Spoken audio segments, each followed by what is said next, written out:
Paglabag sa karapatang pantao, isa umano yan sa mga dapat tutukan ng mga otoridad kaugnay sa Timonan, Quezon shooting incident.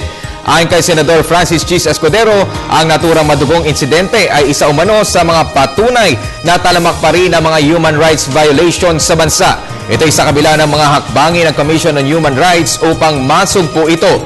Una nang sinabi ni Justice Secretary Leila de Lima na hindi shootout ang nangyaring pamamaril sa Barangay Lumutan sa Atimonan, Quezon.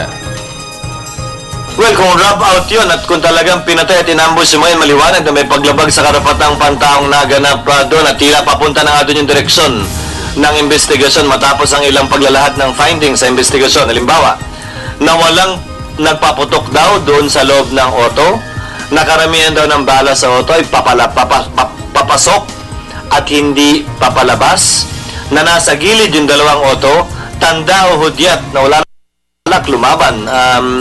At dahil sa pwesto ng mga auto at pwesto ng mga nasa checkpoint, dahil mga pulis din o militar ang nasa loob ng kotse, alam nilang kung lumaban sila, wala silang kalaban-laban sa ganung uri ng sitwasyon.